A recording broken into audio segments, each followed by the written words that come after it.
My name is Rolethia Mills, and this workshop is on time management. It is our hope that you will be able to take away from this presentation skills that will help you to be successful as you embark on your academic success.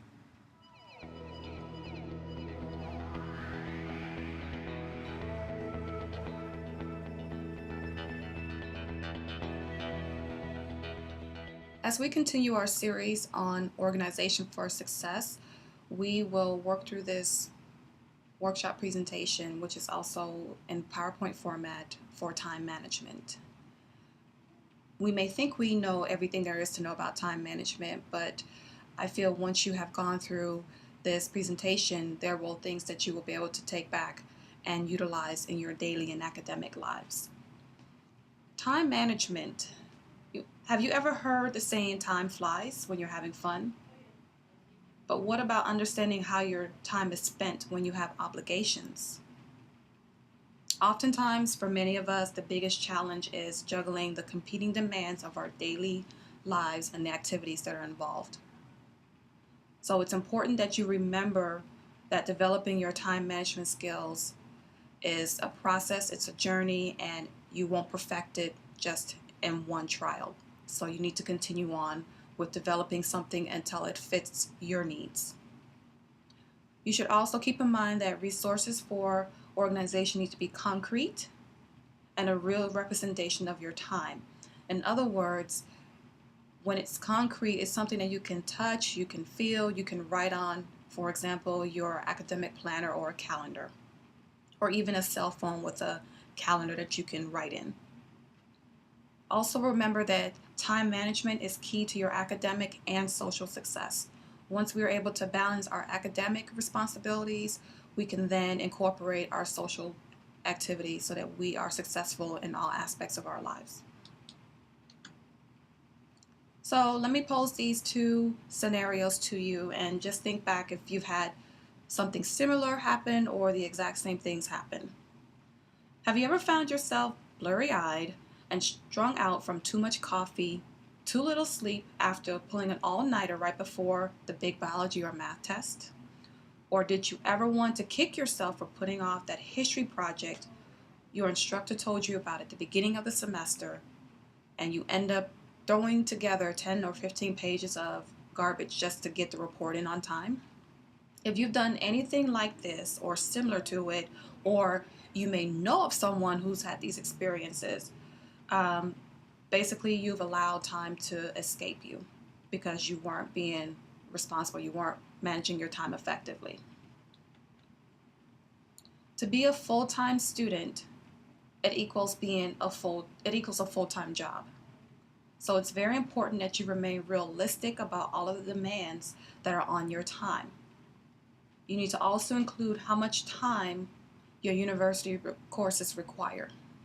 For example, if you have a total of 12 to 15 hours of scheduled class time each week, a guideline is to dedicate 2 hours outside of class for every hour in class to complete the associated work.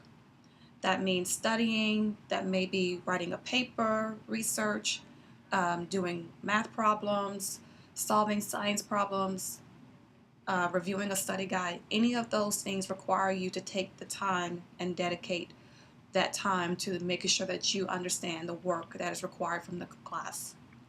So in other words, this means that your work week is about 36 to 45 hours long, and that's just for studying, not on top of any other responsibilities that you may have outside of your academics.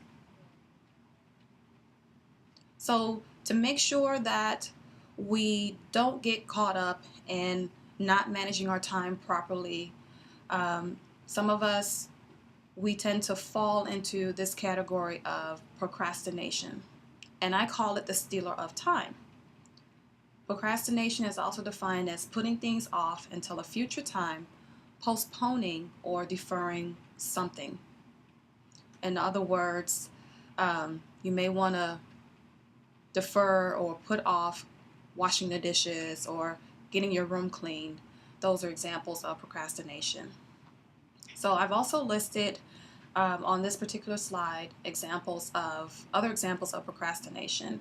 And as you read through them, just think if any of these sound familiar or describe you.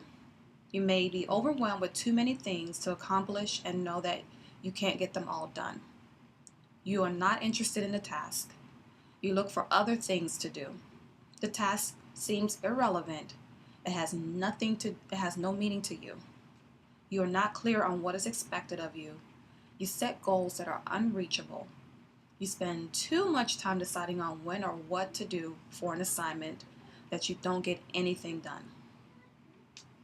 So just think back if any of these sound very familiar to you, if you've had any of these instances happen, you have procrastinated or you are a procrastinator.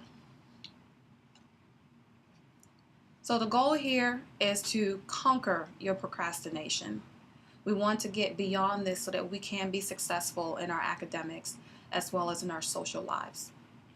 So consider some of the following suggestions. Set realistic goals. Don't try to do too much and don't try to do everything perfectly. In other words, if you want to achieve a 3.0 by the end of the semester, you need to go ahead and sit down and figure out what do I need to do so that I'm successful, that I get my 3.0 by the end of the semester. Break large tasks into smaller ones. You don't want to become overwhelmed with the work. Find a dedicated study time or study place. In other words, keep your distractions to a minimum. Your bedroom, not necessarily the best place for you to study. We get really comfortable on our bed. Even the floor, that's not really a place I would consider as, some place where I can devote study time and space. So therefore, you need to choose the best block of time to study. Think of times when you can study, preferably during the day. Late night studying is difficult as your brain is programmed to sleep when nighttime comes. So again, going back to dedicated time, study time and space, and choosing the best block of time. An example could be your library. Studying at the library on the campus or your local community library between the hours of 12 and 3. Next, you need to prioritize your assignments, either by due dates or by what subjects cause you problems. I find that, if you have difficult subjects that you spend a lot of time worrying about, allow those subjects to be your priority so that you can get the necessary tutoring resources available on campus to help you conquer those concerns that you have for that subject or subject areas. Review lecture notes after class, no later than end of day. So don't wait, 2 or 3 days after you've taken lecture notes, after the class has happened, if you only go to the class once a week. As soon as you can, cut out time where you can sit down and review your lecture notes so that the information remains fresh within your memory. Forgetting is greatest within the first 24 hours. Weekly reviews. Stay on top of old and new lessons learned. Don't wait until midterms or finals come around and then you want to cram everything in. It's not going to happen. You're not going to retain all that information. Identify and locate campus resources. For example, here at TRIO we provide tutoring services in math, writing, science. You also have student success here on campus. You have the library, you have the writing center. These are all free services available here on campus that I strongly encourage you to utilize. And lastly, schedule the time for yourself. When it comes to managing your time, you need to also include time for you, your me time as I call it. You need to exercise, have time to socialize, relax. Because once you put everything else before you, if you don't allow yourself time to relax and just breathe, sometimes you can turn into this ugly person because you're so stressed and overwhelmed with everything else that's happening in your life. So find you some me time because it really does help you to manage everything else in your life. When managing your time, you need to focus on goal setting. Remember, you need to be realistic in terms of setting your goals. Don't try to do too much. Map out a plan to achieve your goals. You are here. What routes must you take to get to your destination? Academic planner. I find those very helpful. I feel like they are lifesavers. You can have immediate access to them. Again, it's a concrete representation of how you manage your time effectively. In your academic planner or your personal planner on your cell phone calendar, schedule everything you know about your appointments, class times, study times, work times, social events. Include breaks. When coming up, when upcoming events span beyond your current month, write them out into empty calendar blocks so that you know that it continues on into the next month. Next, get organized. Create a weekly plan. And as you can see, I've posted in this slide a picture of a weekly calendar. You can use a copy like this or print this out, or we can provide copies of it here at Trio for you. This weekly schedule tool is useful to organize your priorities and your time. Make a list of all your activities, your responsibilities, include times for breaks, eating, sleeping, car travel as well. Yes, car travel time is important. If you know you have to be the class by 3:15, you need to include how much time it's going to take you in traffic to get to ASU on time for your class. Then on your weekly calendar, proceed to write those priorities in. In creating your weekly plan, if you find you have less time than realized, prioritize. Create a table like the one shown to the right. As you can see, you should focus on activities with the number 1. Give them time and attention that their importance and urgency requires. Next, you may need to make a decision about activities with the number 2. If they are important but not urgent, you may be able to spend less time on them or postpone them temporarily. But you don't want to forget about them because they're still a sort of priority. Activities with the number 3, you may decide to eliminate them because even though they are coming up very soon, they aren't really all that important. And if you are really short on time, you may want to just eliminate those in number 4 altogether.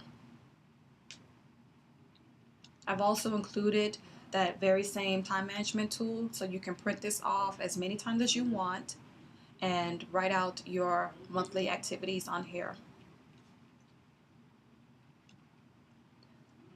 You should also reward yourself. Again, it's all about managing your time. When you manage your time properly, you manage your life, not just your academics, but it all helps to balance you out.